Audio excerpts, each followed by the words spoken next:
Bonjour à toutes et à tous et bienvenue sur Radio Ici et Maintenant. Vous écoutez l'émission L'invité du jour et nous sommes ravis de vous accueillir aujourd'hui en compagnie de Ninou Garbagui, une économiste de renom et docteur d'État de l'Université de Paris-Panthéon-Sorbonne.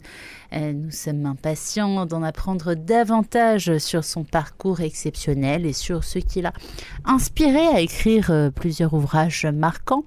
Avec une carrière aussi riche en tant que haut fonctionnaire international, notre invité a exploré des questions complexes et stratégiques qui touchent différents aspects de la vie sociale et de la coopération internationale et régionale. Parmi ses travaux, nous avons le plaisir ce soir de mentionner son livre remarquable, Les espaces de la diversité culturelle ou bien la quête de l'alter ego ainsi que ses contributions à la revue géostratégique de l'Académie de géopolitique de Paris. Alors on a hâte, tout comme vous auditeurs auditrices, d'échanger avec notre invité du jour sur son cheminement professionnel, ses sources d'inspiration et les idées qui sous-tendent ses écrits. Bienvenue sur Radio Ici et Maintenant, Ninou Garbagui sur nos ondes. Vous êtes vraiment la bienvenue. Merci d'avoir accepté notre invitation. On est vraiment enchantés de vous recevoir aujourd'hui. Bonsoir et bienvenue. Je vous remercie, chère Madame Shiva Abbasi, de m'avoir invitée. Et alors, vous m'avez posé la question de savoir pourquoi j'écris.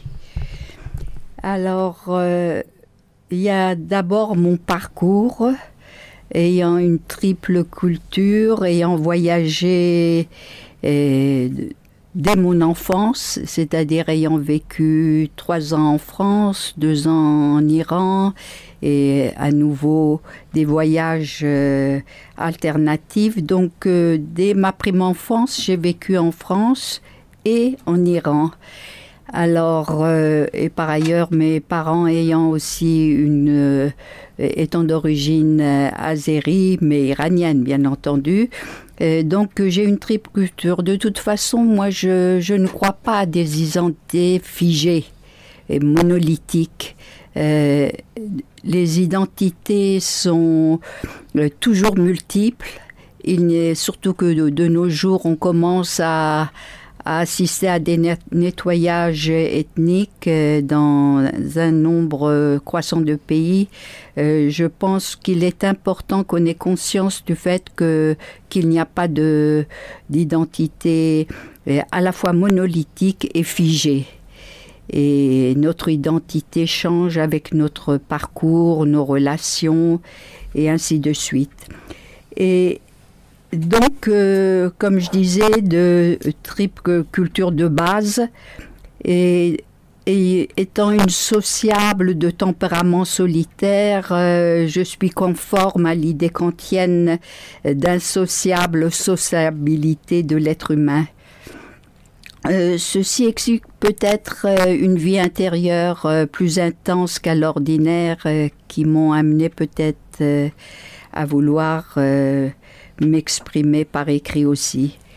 Et au niveau de ma vie sociale, j'ai des idéaux que je voudrais voir aboutir, tels que la cause des femmes, du tiers-monde, de la paix, de la non-violence, de l'écologie. Alors, mon engagement se fait pour faire aboutir mes idéaux, mon engagement se fait par écrit via des publications ou par la parole via mes interventions dans les réunions, soit de conférences, soit de participation à titre personnel. Et il y a par ailleurs ma vie privée.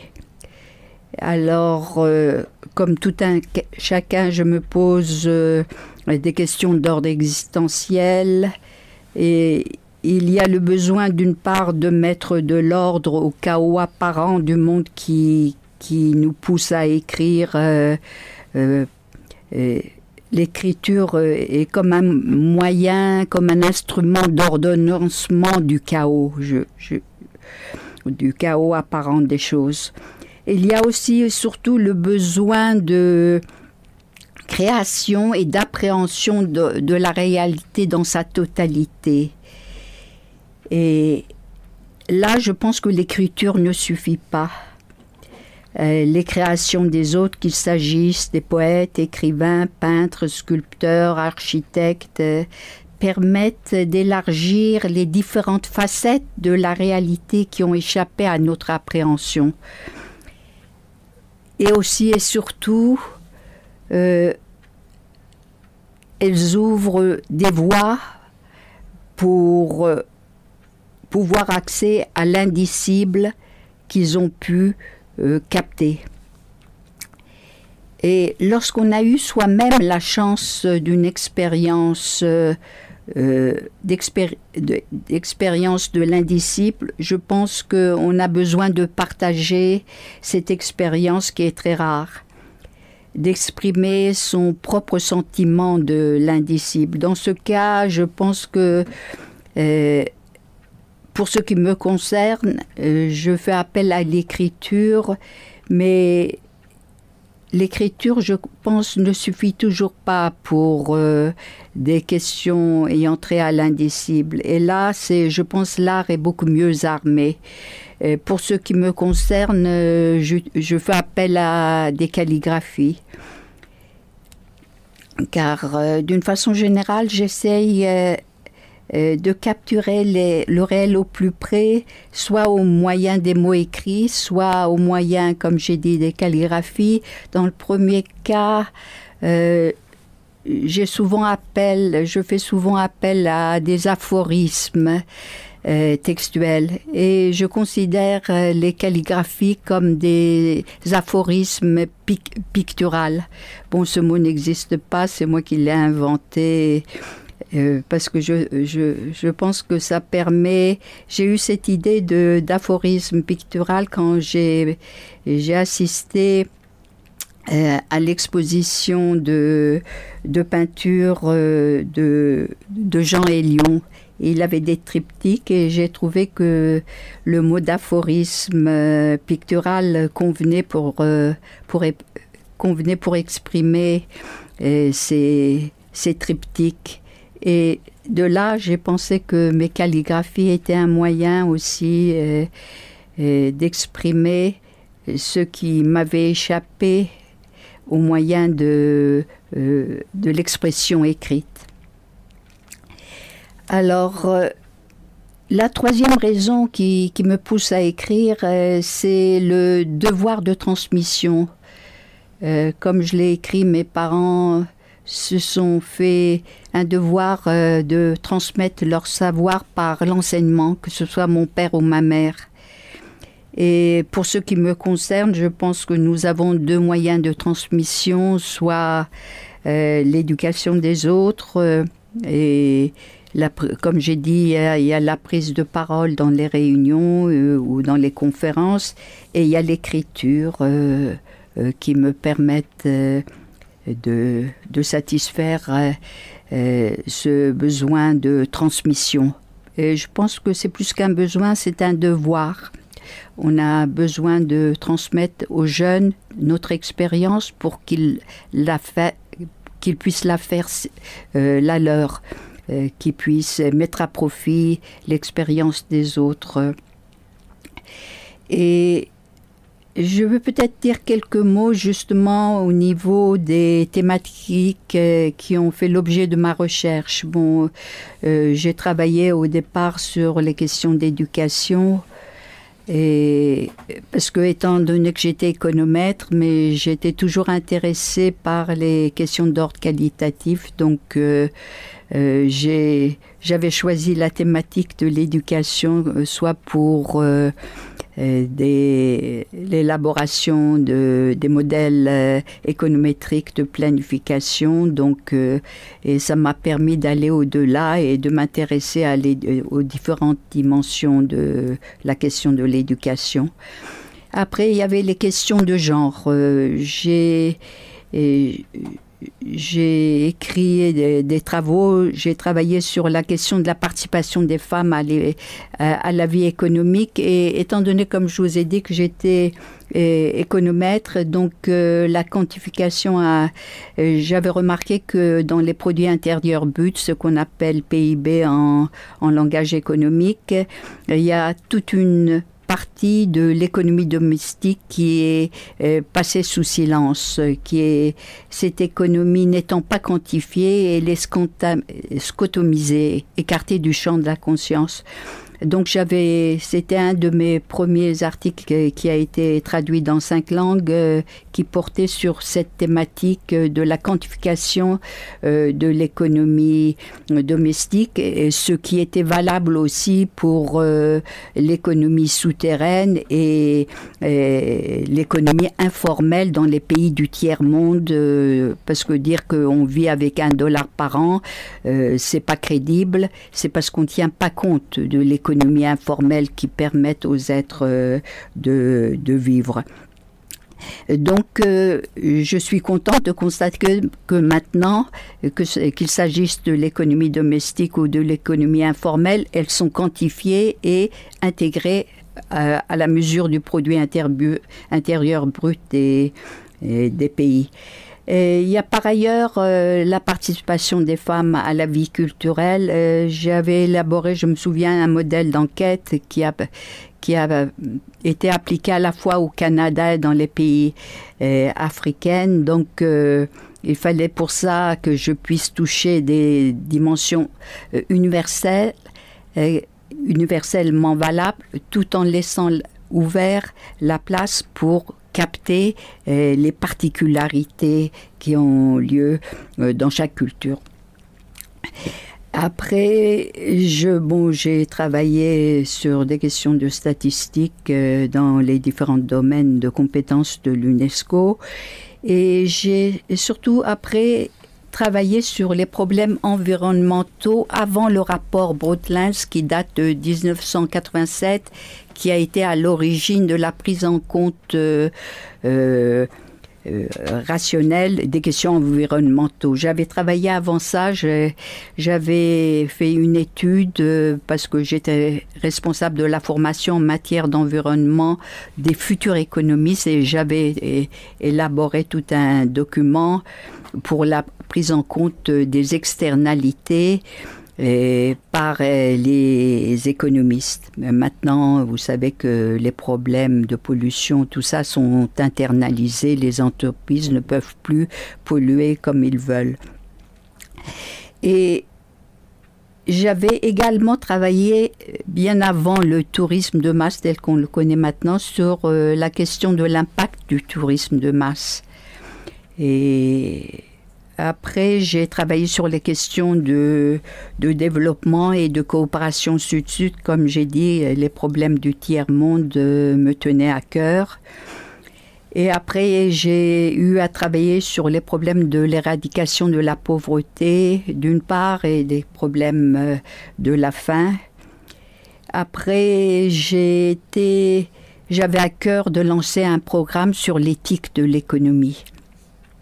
Alors, je ne vais pas rentrer dans les détails. J'ai élaboré et préparé les 3 dimensions de l'économie privée, publique et sociale. La dimension éthique de ces 3 domaines économiques. Après, je me suis énormément intéressée à la question de la gouvernance mondiale. Ça, c'est un problème vraiment essentiel sur lequel on reviendra probablement et qui explique le chaos actuel du monde. Et après, les questions d'intégration régionale, parce que je pensais qu'il fallait créer des liens entre les différentes instances intergouvernementales d'ordre régional pour pouvoir arriver à une gouvernance mondiale équilibrée. Si on a le temps, on pourra développer cette question qui me paraît assez importante. Après, j'ai aussi travaillé sur la question des valeurs et de l'universalisme. et quelque chose d'autre qui me tient énormément à cœur, qui est la culture de la paix et l'éthique de la non-violence, qui pour moi sont des indicateurs par excellence du progrès du genre humain. Question encore plus d'actualité aujourd'hui qu'hier. La liste des thématiques sur lesquelles j'ai travaillé est longue. Il me paraît important de préciser que je ne crois pas à la neutralité parfaite. Le chercheur est nécessairement situé et conditionné. Pour ce qui me concerne, j'ai été conditionnée par la philosophie persane de la quête de l'humain parfait. Insan est comme elle, on dit en persan. Et en tant qu'économiste, parce que vous savez, on a autant de définitions de l'économie que d'économistes, je pense. Pour ce qui me concerne, j'ai opté pour l'économie de la vie, qui est censée œuvrer au développement de tout l'homme en chaque être humain. Ça, c'était une idée qui avait été développée par le grand économiste François Pérou et Henri Bartoli.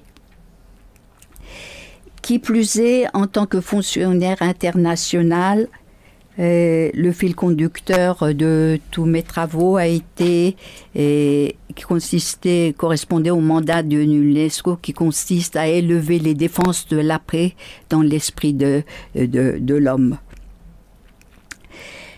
Alors, je reviendrai sur cette question parce que on constate à nouveau que tous les problèmes, on ne peut pas régler les problèmes mondiaux si on ne tient pas compte du fait que chaque être humain, quand il naît, à nouveau, c'est un travail à commencer à zéro. On ne peut pas mettre un policier derrière chaque individu. Et il est indispensable plus que jamais de mettre l'accent sur l'éducation des jeunes.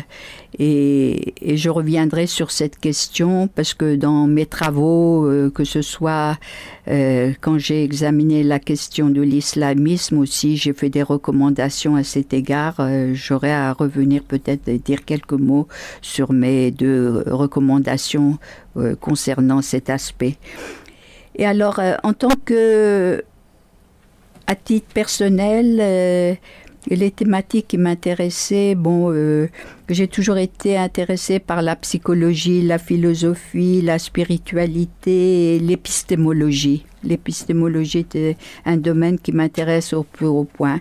Et dans le domaine artistique, la littérature et la peinture sont vraiment, pour moi, sans l'art, la vie ne vaut pas trop la peine d'être vécue. Ceci peut-être mes intérêts personnels sont à l'origine de la raison d'être de mon ouvrage La quête d'alter ego. Alors, si vous le voulez, je dis peut-être quelques mots sur ce qui m'a motivée au niveau de cette écriture. Merci. Alors, d'une façon générale, bref, ce livre nous vivons à une époque où tout se démode très rapidement. C'est l'ère des faces et des obsolescences programmées sur tous les plans. Alors, et moi, je cherche toujours, chaque fois que j'ai fait un travail, que ce soit même à l'UNESCO, pour les rapports que je faisais, j'essayais de me dire que dans 20 ans, ce travail doit toujours avoir quelque chose à dire. Et ça, c'est très important de toucher les questions, quel que soit notre métier, en profondeur. Et si on s'engage vraiment, véritablement, en profondeur, chaque fois qu'on a quelque chose à faire, on remarque que ce travail devient intéressant. Parce que j'ai dû travailler sur des domaines qui ne m'intéressaient absolument pas, que j'aurais jamais cru devoir travailler. Mais comme j'ai essayé de travailler à fond, en profondeur, j'ai remarqué que j'ai fini par aimer ce domaine, qu'il était beaucoup plus important qu'il ne me paraissait au prime abord. Et c'est pourquoi que chaque fois que je m'investis dans un travail, j'essaye d'y mettre de ma personne, d'essayer d'examiner la question à fond. Et je pense que on touche jamais tous les aspects à fond, mais en s'investissant, on peut faire avancer les choses. Alors pour ce qui concerne la quête d'alter ego, j'ai fait appel à différents moyens d'expression, des calligraphies, des poèmes, des aphorismes, des contes philosophiques et bien entendu, il y a toute la prose écrite.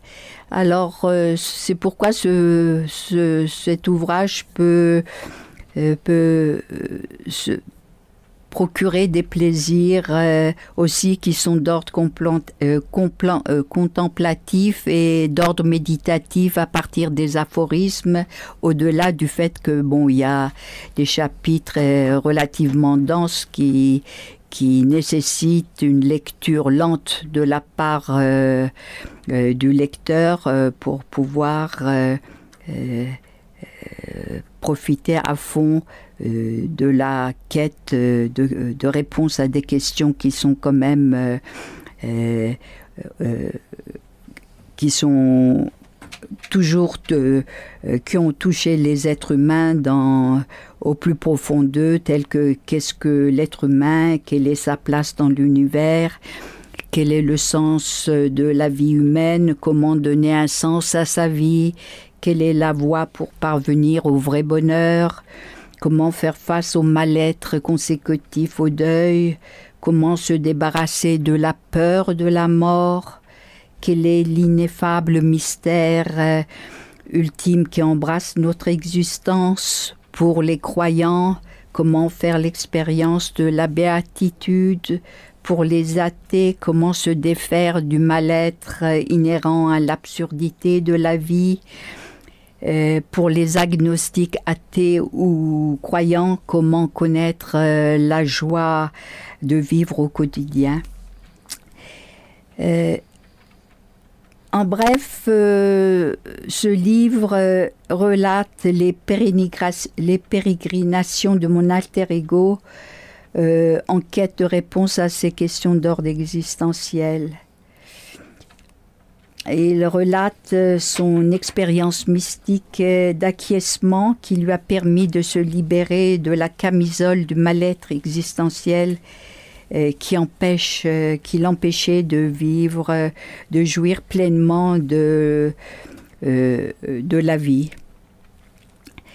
Alors, je vais m'arrêter ici au niveau du livre de cet aspect. Si vous avez des questions à me poser, après de fournir peut-être des définitions basiques sur la question du bonheur, la félicité et pourquoi on en est arrivé là.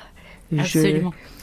Un grand merci. Je rappelle tout simplement aux personnes qui viennent peut-être tout juste de nous rejoindre sur les ondes de radio ici et maintenant que nous sommes en compagnie de notre invité du jour. C'est ainsi le titre de l'émission, l'invité du jour tout simplement, notre invité Ninou Garbagui, qui a eu la gentillesse de partager avec nous pas mal d'informations et d'éléments en lien avec son parcours et ses motivations qui lui ont permis d'accomplir les différentes choses qu'elle partage avec nous aujourd'hui. Merci d'avoir été aussi précise et aussi explicite par rapport à votre motivation.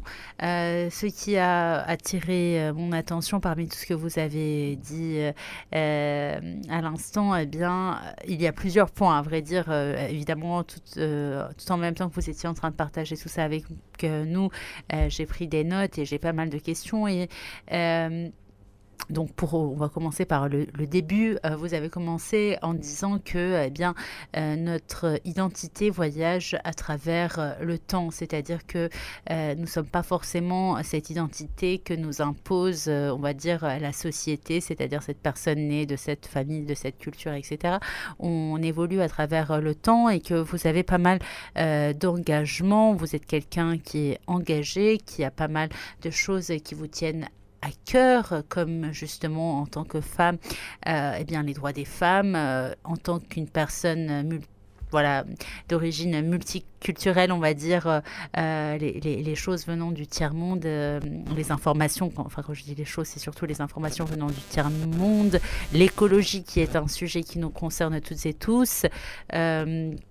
Et également, quelque chose qui a attiré mon attention, vous êtes quelqu'un de sociable, à température solitaire. Vous avez voilà, une personnalité vraiment incroyable, si je peux me permettre de le dire, comme ça, voilà. Avec toutes ces années, on va en venir à la question donc, avec toutes ces années d'expérience et observation, en tant que déjà dès votre naissance, une personne un peu, on va dire, pas sceptique, mais qui s'interrogeait sur tout ce qui nous entourait, comment est-ce que vous pouvez partager avec nos auditeurs votre expérience de vie qui vous a permis justement d'avoir une certaine sérénité dans cette vie, dans ce monde si complexe et si compliqué, pour avancer, pour justement, pour en revenir à la première question, pour commencer à réaliser ce qui vous tenait à cœur, c'est-à-dire d'écrire un livre. Comment est-ce que vous avez pu mettre tout ça entre parenthèses et finalement vous focaliser sur vous-même et faire ce que vous avez envie d'accomplir? Alors j'espère que ça a été clair, la question, je ne sais pas.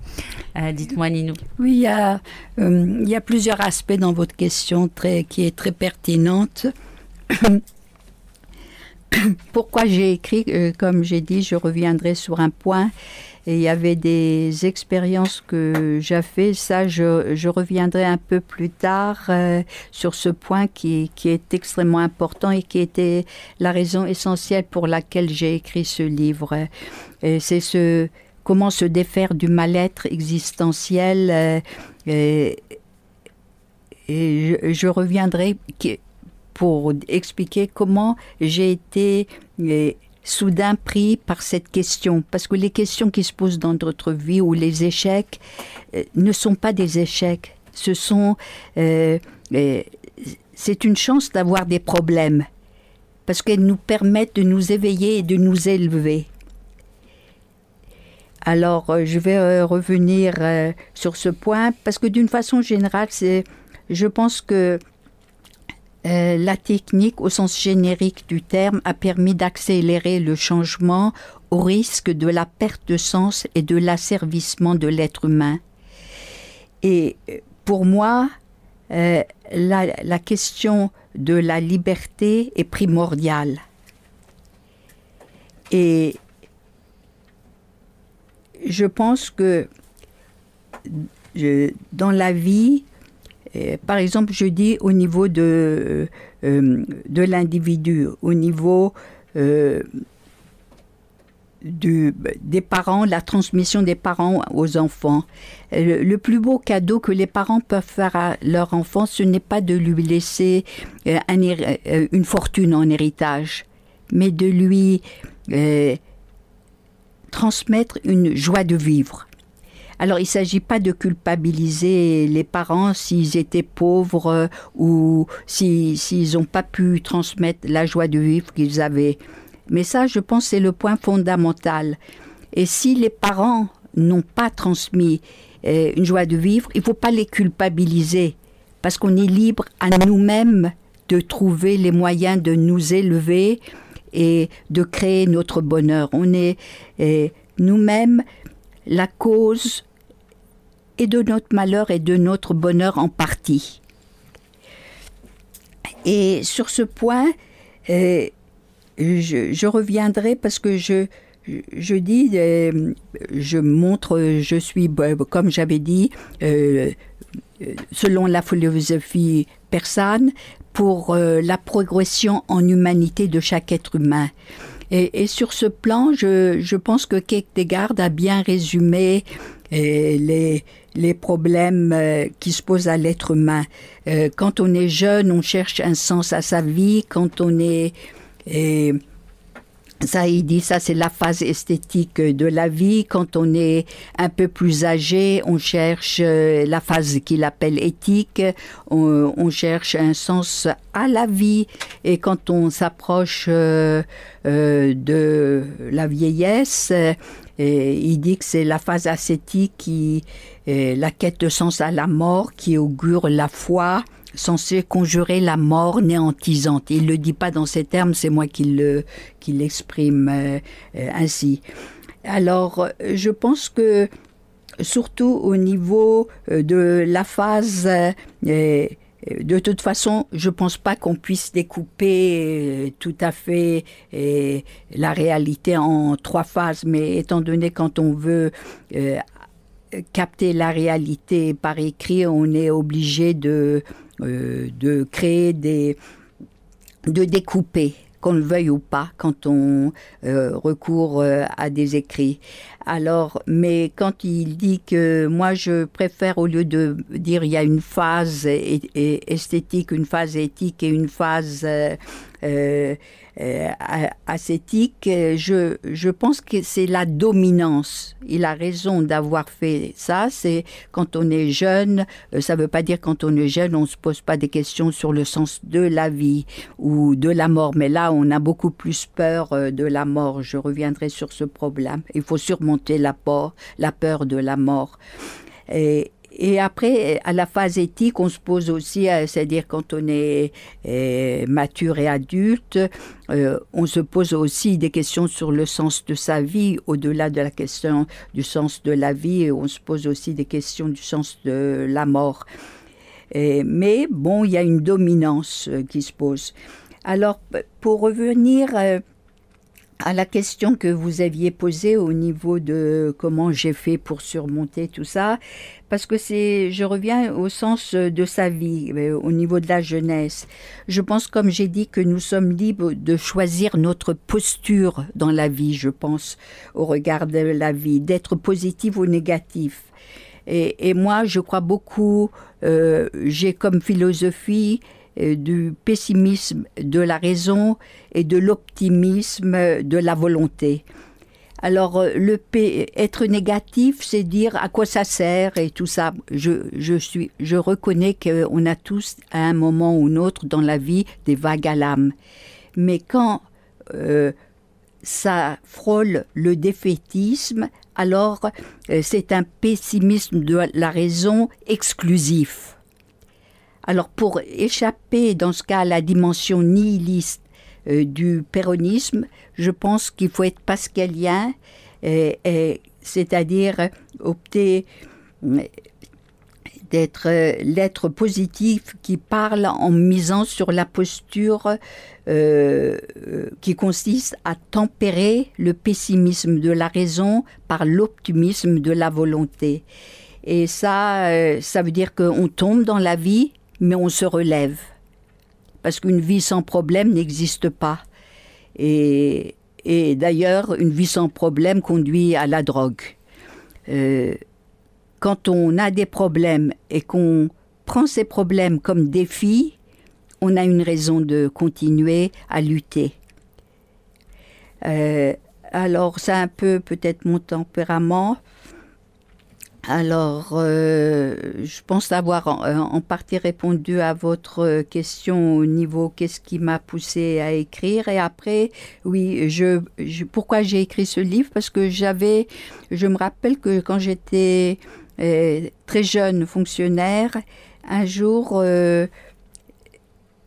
j'ai toujours été très sensible tout en étant rationnelle. Et donc, je prenais toujours les choses trop au sérieux, peut-être dû à l'éducation, pas seulement familiale, mais à l'éducation scolaire, parce que j'ai été dans une école des Saint-Vincent-de-Paul, donc je ne le regrette pas, hein, mais donc ça faisait que je prenais toujours tout un peu trop au sérieux. Et je le continue peut-être aussi.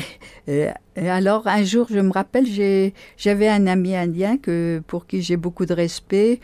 Et malheureusement, il est décédé. Et aussi, il a été pris par un genre de Covid. Et un jour, je partage avec lui un problème qui m'était arrivé, un coup fourré et tout ça. Il a vu que j'avais pris les choses trop au sérieux. Il me dit va et vis. Et ces deux mots qu'il m'a dit m'ont bloqué. Je me disais va et vis, qu'est-ce que ça veut dire vivre? Alors, on aurait dit qu'il m'avait créé un problème existentiel qui n'existait pas. Je me posais, me dire c'est quoi vivre? Alors, ça a taraudé chez moi longtemps. Et je me rappelle, je fais état de cette expérience dans mon livre très en détail et pour montrer. Un jour, alors que j'avais terminé, j'avais tendance de travailler même le week-end. Je m'étais occupée, travailler un peu au bureau. Après mes tâches domestiques, j'avais rendu visite à mes parents parce que j'étais très attachée à mes parents et donc je les voyais régulièrement. Et alors après j'allais me promener, quand je disposais d'un peu plus de temps, au jardin des Invalides.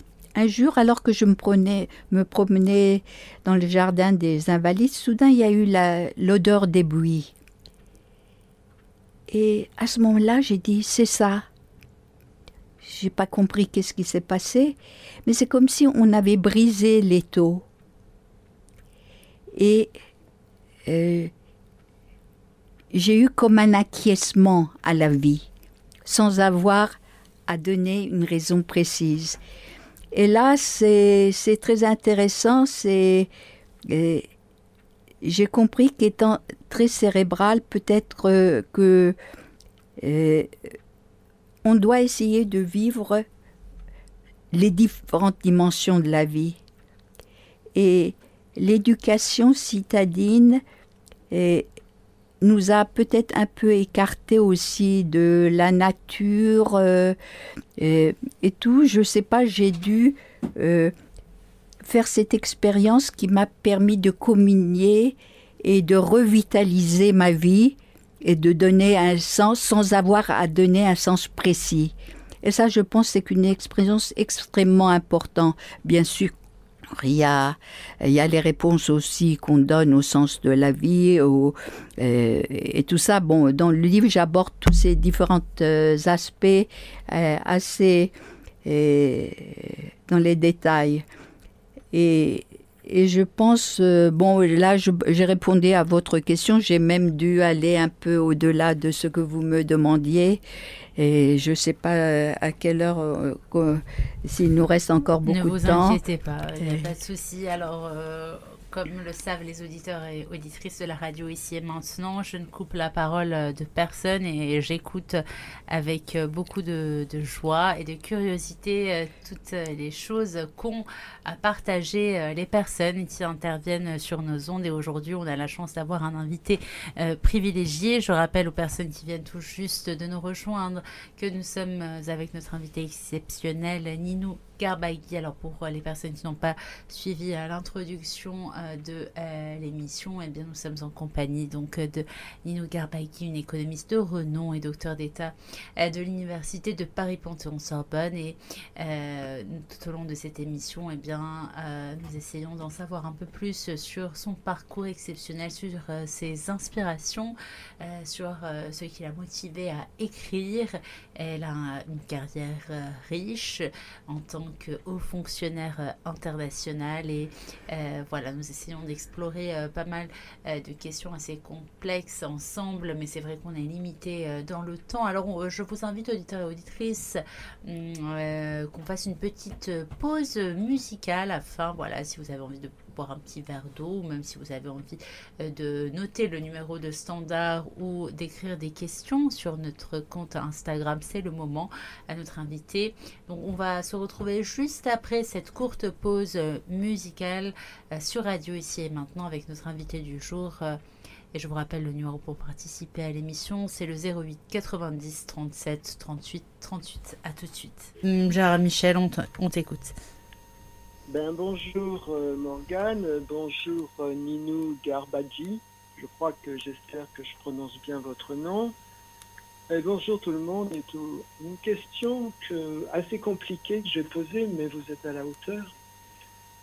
Depuis pas mal de temps, le patriarcat est en train de s'étioler lentement, trop lentement à mon goût. Et encore, ça dépend sur pas mal de pays. La situation des femmes n'est pas la même en France qu'en Iran, par exemple. Et je voudrais vous poser une question. Quand les êtres humains seront équivalents, c'est-à-dire quand le patriarcat aura cédé la place, non pas au matriarcat, mais à quelque chose que nous pouvons inventer ensemble au quotidien, comment s'y prendre, ici et maintenant, en France, et peut-être qu'est-ce qui se passe aussi actuellement en Iran, pour les femmes et aussi pour les hommes de ce pays. Voilà. Je vais rester à l'écoute. Est-ce que ma question est claire? Oui, je vous remercie. Elle est parfaitement claire. Oui, merci beaucoup Gérard Michel pour ta question. Elle a l'air parfaitement claire pour notre invité. Une question très pertinente. Et je pense que de toute façon, je voulais aborder la question de la montée de la violence et de l'agressivité au sein des sociétés, non pas entre agressivité des hommes vis-à-vis des femmes d'une façon générale. Et je soulevais la question de civilité, de mœurs, parce que j'ai remarqué qu'aujourd'hui, ce sont plus, surtout dans les sociétés occidentales, ce sont plus les coutumes et les normes morales qui régulent les comportements dans le domaine des mœurs sociaux, mais les lois. Et si on se limite aux pays occidentaux, hier c'était l'homosexualité qui était juridiquement sanctionnée, aujourd'hui c'est la pédophilie. Autre lieu, je dirais, autre mœurs. Il a noté que dans les pays musulmans, d'ailleurs je critique ça concernant l'Iran, dans les pays musulmans, c'est l'homosexualité qui est sanctionnée et non point la pédophilie. Parce que quand on accepte le mariage des filles de 12 ans, pour moi c'est la légalisation de la pédophilie, je suis désolée. Ça ne veut pas dire que je sois maintenant pour afficher à gauche, à droite. J'ai l'impression on passe d'un excès à un autre. Maintenant, quand on regarde les séries télévisées, on voit que comme si on devait être à tout prix homosexuel. Je pense que, bon, surtout pour les jeunes qui sont en train de former leur sexualité, qui sont perdus parce qu'à un certain âge, il y a un flottement qui s'opère. Il n'est pas nécessairement salutaire. Peut-être que je suis un peu âgée, mais je pense qu'il ne faut pas tomber dans un autre excès de vouloir promouvoir comme si on devait être homosexuel pour être à la mode. Et d'ailleurs, comme j'ai dit avant, on est dans un monde où tout va un peu plus vite, un peu trop vite à mon goût. Et la poubelle de l'histoire, y compris la poubelle des idées, et nos poubelles débordent d'une façon générale avec la société de surconsommation, y compris la poubelle des idées. Alors même, j'avais remarqué, il n'y a pas longtemps, il y avait toute une période où on ne parlait que du bonheur et tout ça. Bon, je traite cette question dans des conférences qui sont mises en ligne sur le site de l'Harmattan. Maintenant, la question du bonheur est mise à la poubelle de l'histoire des idées.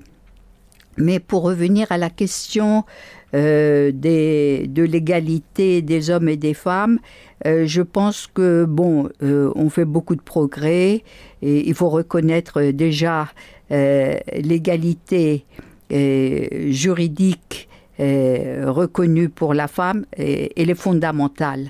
Et comme je le disais à des jeunes filles, je disais rien n'est acquis. C'est étrange, je disais ça il y a déjà plus de 25 ans. Avant qu'on commence aux États-Unis à faire marche arrière et dans des pays occidentaux sur le droit à l'avortement, tout ça, c'est retirer à la femme à nouveau des droits qu'elle a acquis vraiment après beaucoup de combats. Alors, moi-même, jeune, j'ai eu le privilège d'avoir droit à l'éducation sexuelle quand j'étais au lycée en Iran, alors qu'en Occident, on ne parlait pas d'éducation sexuelle. Je sais que je l'ai déjà dit dans une autre fois. On avait, et ça je ne l'ai pas écrit dans mon livre, hein, mais c'est pour dire, au lycée, on avait, je suivais une lycée bilingue, franco-persan. Et selon le programme persan, il y avait 1 heure d'art ménager pour les femmes et je ne sais pas qu'est-ce qu'il y avait pour les garçons. Et notre prof qui estimait qu'on n'avait peut-être pas besoin d'éducation d'art ménager, elle nous enseignait des cours de sexualité. Donc, j'ai eu droit à une éducation même sexuelle dans mon pays et maintenant les femmes doivent, je ne veux pas rentrer dans les détails, maintenant les femmes doivent mettre le voile, il y a séparation des filles et des garçons pour l'éducation, pour dire que nulle part rien n'était acquis. Et même la démocratie, on constate qu'elle c'est pas un acquis définitif avec la montée des populismes dans nombre de pays. D'ailleurs, j'avais évoqué ça, je me rappelle dans plusieurs réunions à Sciences Po aussi, et à l'époque, il n'y avait pas beaucoup de pays qui avaient monté en populisme parce que je prenais de dépasser les systèmes de gouvernance à un niveau supérieur. Et maintenant, j'ai dit, parce qu'on est dans l'intergouvernemental. Partout, on n'a pas dépassé l'intergouvernemental. Et je me disais, on a besoin de parts pour nous permettre de nous protéger et pour pas qu'il y ait de régression. Par exemple, en France, on a inscrit le droit à l'avortement dans la Constitution. Même les constitutions, on peut les changer. La preuve, dans mon pays, on a bien changé la Constitution. Mais il faut... j'ai dit, qu'est-ce qui va se passer le jour où en Union européenne, on aura une majorité de pays populistes qui seront au pouvoir? On m'a regardé en riant. Alors ça, c'est pour vous dire, bon, j'espère qu'un jour, je pense que c'est inévitable pour la question des femmes. À terme, il y aura l'égalité et il ne faut pas que ça tombe dans l'autre sens aussi. Pour tout, on a un excès. Et on tombe dans l'excès maintenant que les MeToo ne soient pas à l'origine du fait de pouvoir... ne pas donner et reconnaître le droit à la présomption d'innocence, de culpabiliser. Bon, j'espère, comme vous avez dit, à votre avis, on ne va pas trop vite, mais on a fait beaucoup de progrès. Et il faudrait aussi, par exemple, en islam, on reconnaît l'égalité ontologique entre l'homme et la femme, ce qui n'est pas le cas dans le christianisme ni dans le judaïsme, où la femme, elle sort de la côte de l'homme et tout ça. Ça, je l'ai écrit aussi dans mon ouvrage. Je pense qu'il faudrait qu'il y ait une éducation où on apprenne à l'avantage des pays occidentaux au niveau des religions, c'est que ils acceptent le progrès et d'avancer, de changer et de progresser au niveau des termes de la religion aussi, que ce soit chez les Juifs. Je dis pas, il y a des radicaux dans toutes les religions, même chez les Juifs, ça peut être encore pire. Mais pour la majorité, il y a une porte ouverte. Et c'est pourquoi je pense que ce soit au niveau de la religion ou au niveau législatif, il faut reconnaître l'égalité à la fois ontologique et juridique de l'homme et de la femme. Et ça, c'est fondamental. Et après, au niveau de l'éducation aussi, j'ai remarqué que les hommes de plus en plus s'occupent aussi des enfants, qu'il n'y a pas de répartition des tâches, que la femme s'occupe seulement de l'enfant ou l'homme. Et il y a beaucoup de progrès qui sont faits. Il ne faut pas être négatif, mais il y a aussi des problèmes d'ordre physiologique, peut-être que hormonal. Donc les hommes doivent peut-être davantage faire un effort pour la maîtrise de leurs émotions, vu le fait qu'ils ont des sécrétions peut-être que les femmes n'ont pas. Et alors sur ce plan, ça ne veut pas dire que les femmes, j'ai remarqué qu'on soit moins violente. Parfois je vois dans des interventions politiques, les femmes peuvent être encore plus dures que les hommes. Tous on doit faire un effort, avoir du recul vis-à-vis des phénomènes et surtout essayer d'assurer dans la jeunesse la maîtrise des émotions. Et c'est ce que je recommandais, comme je disais, dans mon livre sur la construction de la figure du nouvel ennemi. Je l'ai écrit là, qui porte sur la question de l'islamisme. Je dis qu'au niveau scolaire, il faut à tout prix intégrer la gestion des émotions au niveau primaire. Et pour les niveaux supérieurs, il faut introduire la gestion des conflits.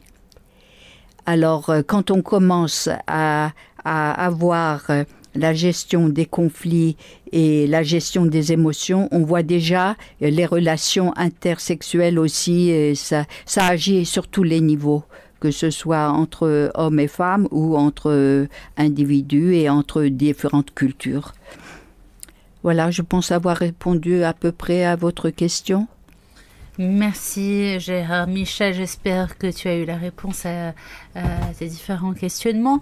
Nous poursuivons l'émission encore quelques minutes, encore voilà si vous voulez bien Ninou, mais en attendant nous allons faire une petite pause musicale et on se retrouve juste après pour participer également, auditeurs, auditrices. N'oubliez pas, vous avez la parole au 08 90 37 38 38. À tout de suite. Avec notre invité Nino Garbaï, qui d'ailleurs, vous pouvez dès maintenant commencer à chercher sur Internet afin de voir les différents ouvrages qu'a écrit notre invité et pourquoi pas les commander. Alors voilà une question qui quand même me préoccupe pas mal suite à la 4e de couverture de votre ouvrage La quête de l'alter ego, dans laquelle on peut lire que finalement par rapport à vos différents questionnements sur l'alter ego, sur le fait de se connaître son soi et de vivre pleinement sa vie, vous êtes pas mal inspiré du principe zoroastrien. Alors c'est très intéressant puisque aujourd'hui je remarque que de plus en plus de personnes, alors je sais pas si c'est un phénomène de mode ou si c'est c'est un réveil de conscience, en tout cas pas mal de personnes souhaitent justement évoluer individuellement dans leur chemin spirituel et les inspirations qui sont présentes et sur lesquelles se basent les différents individus viennent plus du bouddhisme ou d'autres formes de tradition et religion, alors que c'est vrai que le zoroastrisme est une philosophie, on va dire, qui date d'il y a plusieurs millénaires, qui est extrêmement inspirante et intéressante si on s'intéresse sur la question, et qui a pour principe cette fameuse phrase qui vraiment définit tout, la bonne pensée, la bonne parole et la bonne action. J'aimerais savoir, cher Ninou, comment est-ce que justement vous vous êtes plus penché, on va dire, sur les principes zoroastriens plutôt que les autres principes qui existent comme la méditation, etc. On sait tous que c'est des choses absolument top, on va dire, pour notre évolution. Alors voilà, est-ce que vous pouvez nous en dire un petit peu plus par rapport à ça ? Oui, je vous remercie et votre question est extrêmement pertinente. C'est lié, comme j'ai dit, qu'on le veuille ou pas, on est situé et et de toute façon, il y a la socialisation aussi qui nous définit, notre socialisation qui nous définit. Et moi, je suis d'origine persane, et qui dit origine persane dit un héritage qui vient du zoroastrisme. Et c'est quelque chose de diffus dans la vie.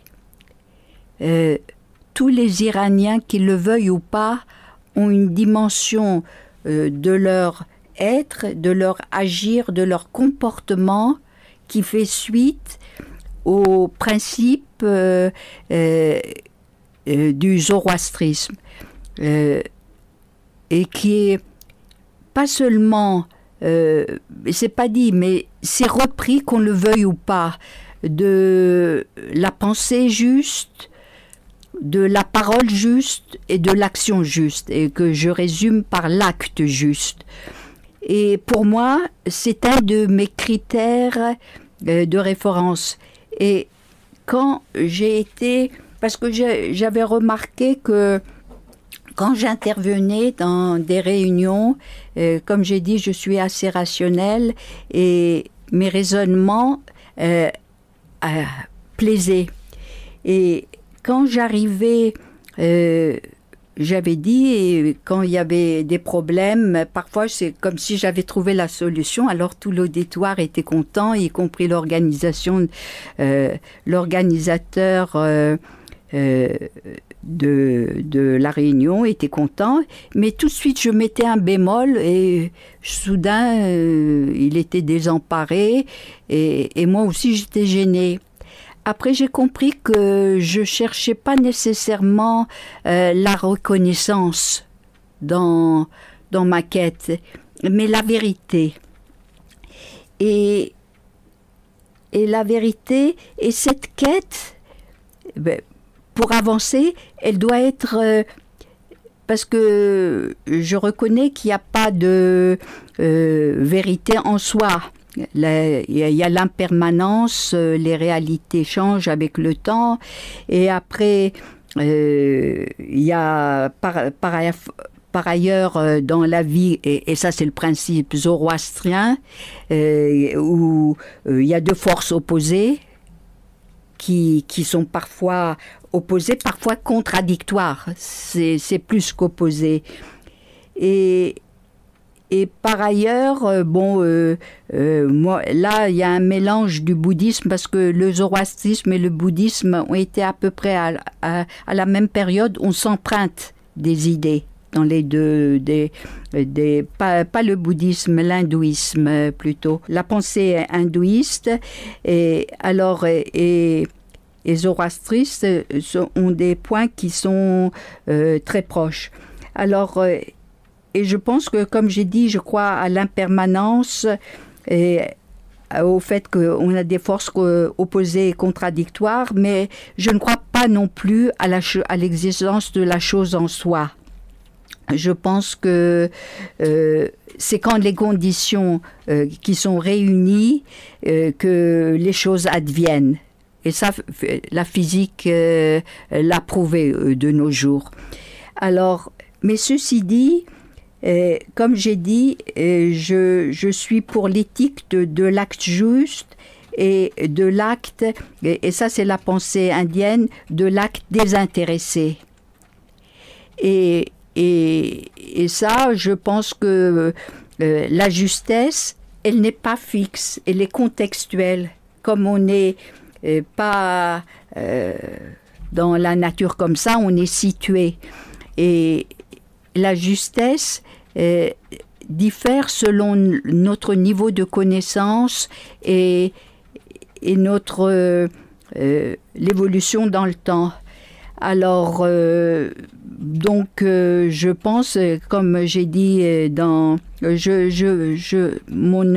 livre, je présente beaucoup de contes et tout ça, et pour centrer le terme de justesse, ce qui est bien et le mal, parce que vous savez que Nietzsche a écrit par-delà le bien et le mal.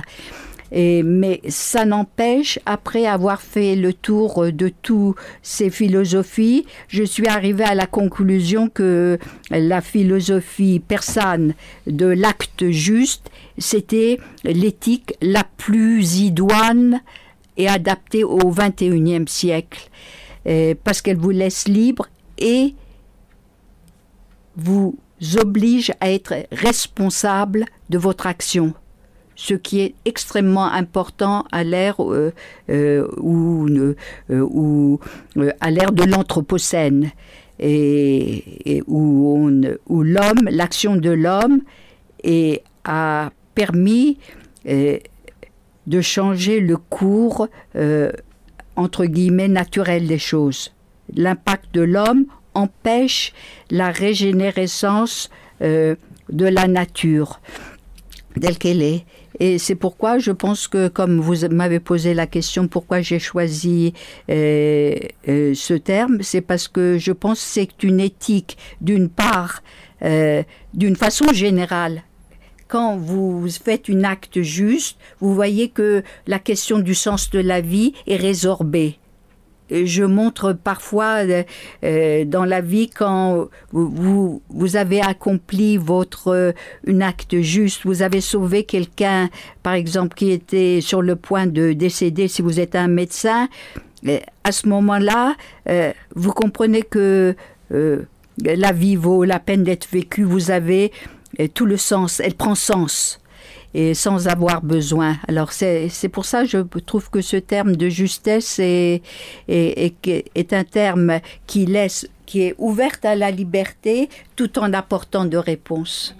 Je vous remercie. J'espère avoir répondu à votre question. Tout à fait. Merci beaucoup pour ces réponses extrêmement complètes et intéressantes. Alors, c'est vrai que nous sommes limités au niveau du temps, mais toutefois, j'aurais tout de même souhaité avoir peut-être un petit peu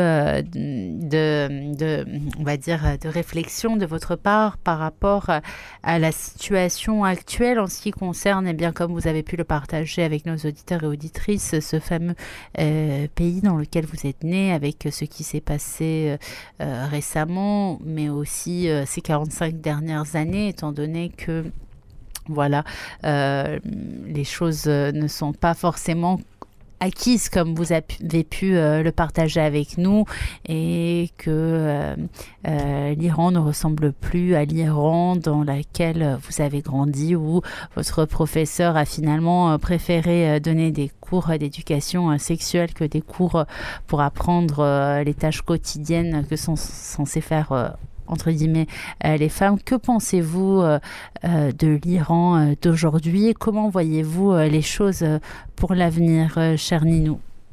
Bon, cette question est très délicate, la manière dont vous la posez, parce que il y a ce qui est advenu le 13, je ne sais pas si c'est à ça que vous faites allusion ou d'une façon générale. Bon, ben, je tiens à préciser, comme j'ai dit, on est situé et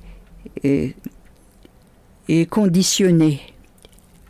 On ne peut pas dire qu'il y a une neutralité parfaite. On est conditionné par notre vie et on est situé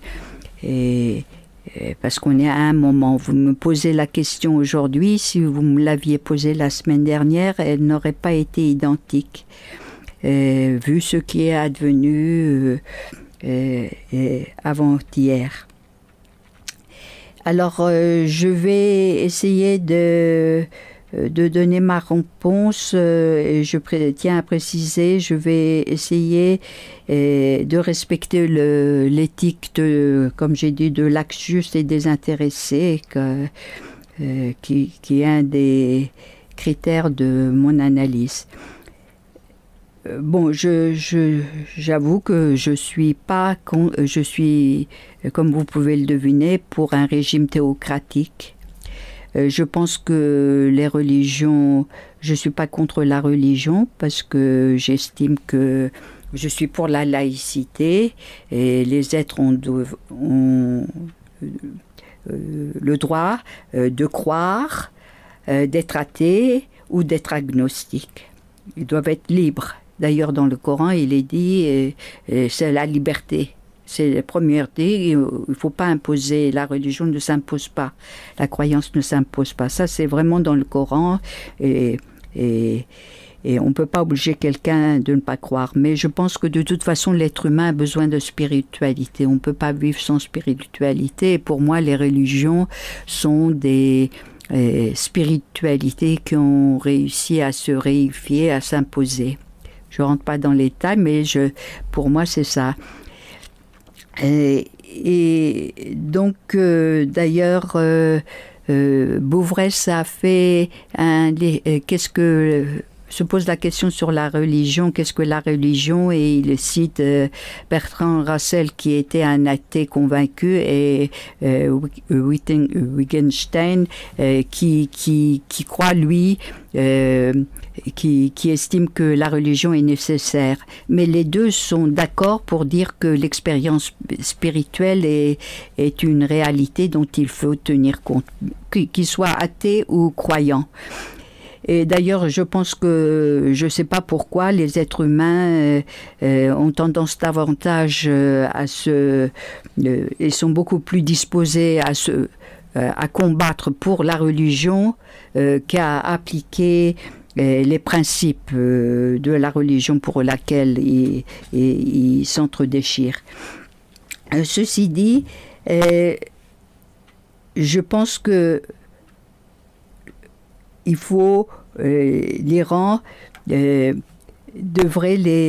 j'espère qu'il y aura une transition pacifique et que, comme je l'ai écrit dans le dernier chapitre de mon livre, pacifique, il y aura des religieux qui eux-mêmes contribueront au passage à la séparation du religieux et pour que la religion, pour la sécularisation du pays de nouveau.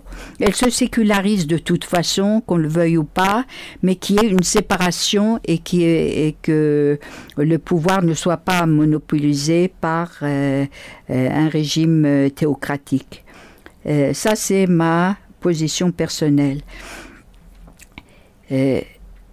Mais dans la situation actuelle, il est advenu ce qu'il est advenu, mais je pense que de toute façon, nous vivons une période un peu qui me dérange parce que nous sommes arrivés à un point où une journaliste qui est responsable des affaires internationales dit que nous vivons de plus en plus dans un monde sans règles ni lois. Et là, je suis désemparée parce que moi, 6 mois avant que ce qui est advenu, je disais qu'on avait besoin du nouveau Hannah Arendt pour défendre la cause des damnés de la terre. Et je faisais référence au cas de la situation des Palestiniens et des Rohingyas. Et je pense que nous devons apporter... Ils ne sont pas les seuls, hein, maintenant. Il y a le problème des Soudanais, il y a toujours des problèmes. Mais bon, pour revenir à ce cas qui est à l'ordre du jour, il y a un pays qui se permet, au su de tout un chacun, d'enfreindre le droit international depuis des décennies et continue malgré tout de bénéficier du soutien inconditionnel des grandes puissances. Je pense que ça pose des problèmes. C'est ça qui a poussé cette journaliste qui est responsable sur France Culture des affaires internationales à dire qu'on est sans règles ni loi. Alors, pour ce qui est advenu, je dois dire quelques mots quand même sur ce qui est advenu la nuit du 13 avril. Parce qu'une amie qui est en Iran, elle pouvait évidemment pas s'exprimer librement, mais elle m'a fait comprendre qu'elle n'avait pas dormi le soir du 13 avril. Elle a précisé qu'ils attendaient de voir ce que vont décider ceux qui ont mis le pays dans cet état.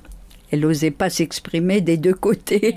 Et moi aussi, j'ai toujours senti que j'étais ni de là, ni de là, mais je pense que je suis des deux côtés. C'est-à-dire, j'appartiens à tous les contextes parce que je suis peut-être cosmopolitique de cœur.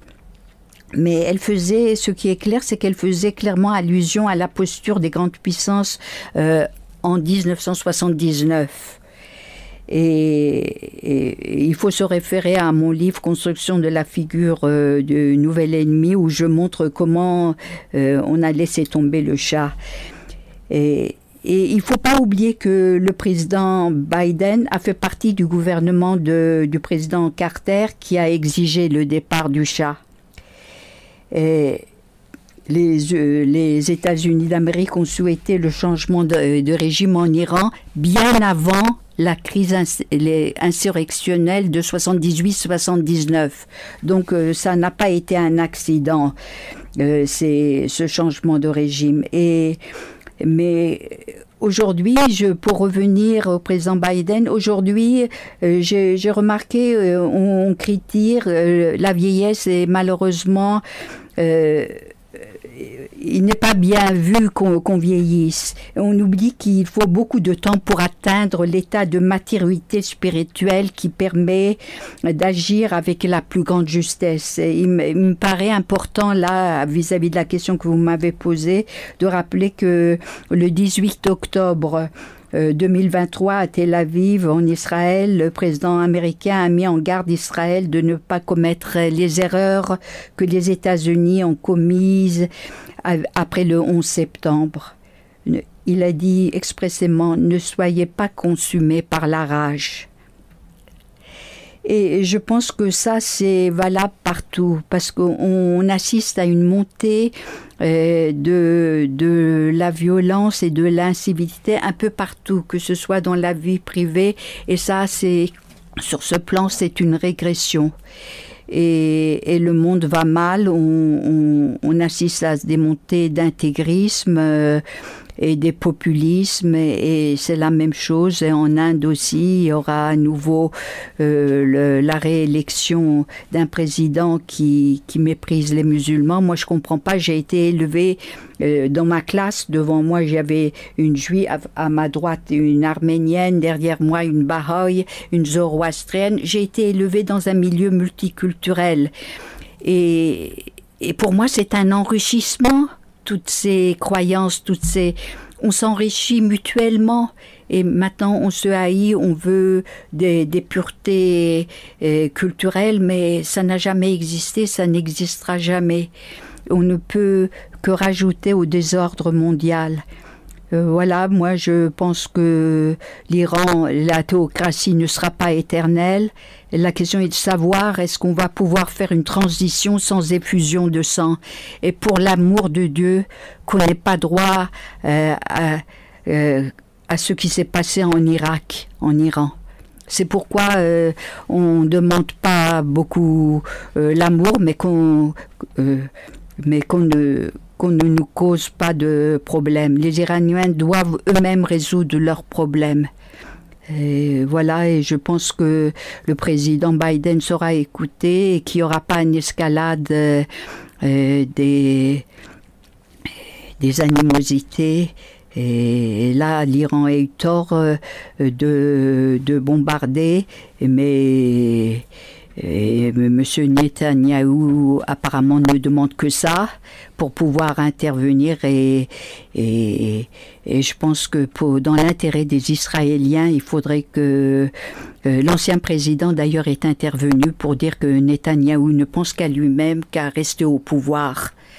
Et cette coalition il faisait allusion au fait à la coalition avec des millénaristes qui veulent hâter la fin du monde en créant l'anarchie. Bon, je ne sais pas où va le monde. J'espère que tout le monde va revenir à la raison et que M. Biden sera écouté et que dans le pays, il y aura une transition pacifique vers un régime qui sera pas théocratique. Voilà, qu'est-ce que vous voulez que je dise d'autre ? Eh bien, vraiment, c'est la meilleure conclusion qu'on aurait pu avoir. C'est vrai que voilà, cette question persistera. Où va le monde aujourd'hui? C'est de plus en plus compliqué à avoir réponse à cette question. Et comme vous le dites, je souhaite très profondément qu'on ait une transition pacifique en Iran. Voilà, pour que la population iranienne puisse librement, tranquillement, comme elle le souhaite. Et puis, ce fut, cher Ninou, un honneur et un réel plaisir, en tout cas, de vous avoir parmi nous aujourd'hui sur les ondes de Radio Ici et Maintenant. Votre personnalité intemporelle, votre bienveillance et votre inspiration ont, pour être franche avec vous, illuminer nos ondes. Nous aurions aimé pouvoir prolonger cette conversation pendant des heures, tant vos récits et vos perspectives sont captivants. Au nom de tous les auditeurs et auditrices de la radio, ainsi que l'équipe de la radio Ici et Maintenant, je tiens à vous exprimer notre profonde gratitude pour le partage de votre parcours, de vos réflexions et de votre sagesse. Vous incarnez véritablement une figure inspirante dont la vision du monde et les expériences résonnent au-delà des frontières et des époques. Alors nous vous remercions sincèrement et infiniment d'avoir enrichi notre émission, de votre présence et de votre expertise. Alors, cher Ninou, j'espère qu'on vous réentendrons sur les ondes de Radio Ici et Maintenant à l'avenir. Encore une fois, un grand merci à vous et peut-être à bientôt sur Radio Ici et Maintenant.